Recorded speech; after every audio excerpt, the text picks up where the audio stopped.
Hello guys, what's up? This is Tade. So this is a quick story time. I'm just gonna tell it as it happened. So I went to my way out of the Murtala Ahmed Airport. I was taking my drone with me, and to the best of my knowledge, the drone is not an illegal item to carry in Nigeria.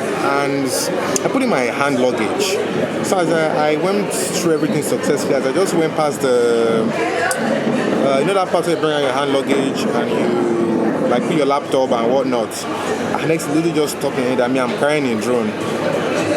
Okay, I said no problem, let me just, what's the point? Let me sit down and cooperate with them and see whatever happens. Then from there it made me wait for like 15 minutes. Then next day man came and said, oh, they're gonna set up an incident report for me. So I'm like, incident reports, like I'm not trying to smuggle any drone. This is my drone. Like I've flown in with it one or two times. Like, is there something else I don't know that is gonna, like, why do I need to fill an incident report? Then the choice of words they used was my drone was intercepted at the airport.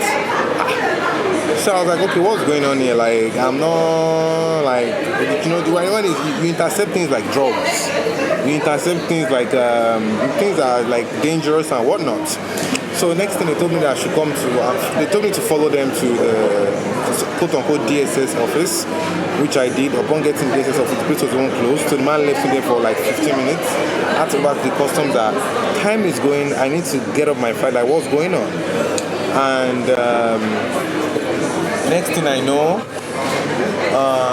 the DSS, after like backup for the DSS man comes, I started telling that, oh, this drone I'm carrying is illegal, that it poses a security risk, blah blah blah, just some bullshit, basically. At this point I was getting very agitated because my flight was even within 40 minutes. I didn't have time to wiggle around it and whatnot. So to cut a long story short, my drone was seized by Nigerian Immigration Airport for quote-unquote security reasons. They asked for things like my license. I said I flew into the country with my drone. It doesn't mean that I said I came to operate my drone inside the country, but it's just very, very sad how incidents like this happen. And that drone I invested in cost me over $1,000, and you're just going to take away someone's source of income. And I showed them my YouTube page that this is what I do, and I not like I'm even a foreigner again. I'm Nigerian. I've lived in Lagos for the most part of my life, and this is basically what it did to me. So I had to travel without my drone. I don't know, maybe I should have destroyed it beforehand. I don't know, maybe I don't know what they were up to. Then they took someone's number, they told me to drop someone's number, and that the person can come and pick it up from me. So this is all the part of the frustration we talk about as the Nigerians face. And why some Nigerians might choose not to visit the country. I had no problems with my drone leaving Canada. I had no problems with my drone in Germany where I intercepted. I had no problem with my drones in Egypt anytime I'm doing a stopover. And I'm leaving the country, not like I'm coming to the country, right? I used the drone successfully in Abuja. I'm not even hiding it. We have security people at Abuja said when I came.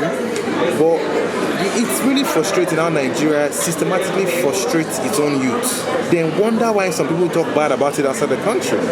I'm not having this problem in a place where I'm a foreigner. My drone has never been seized anywhere else. It's only here that we try and do these things to ourselves. But I don't really get the particular man's name, but they just frustrated my last experience in the country. And things like this need to change. And to the best of my knowledge, I don't think drone is legal in Nigeria because I flew it around. Policemen even saw me. Nobody questioned me.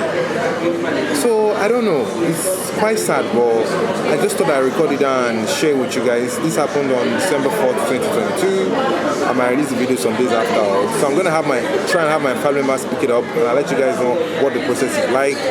And just, I don't know, it's quite sad. That's all I have to say.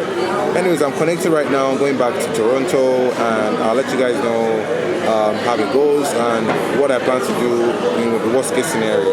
But once again, this is how Nigeria can frustrate its teeming youths.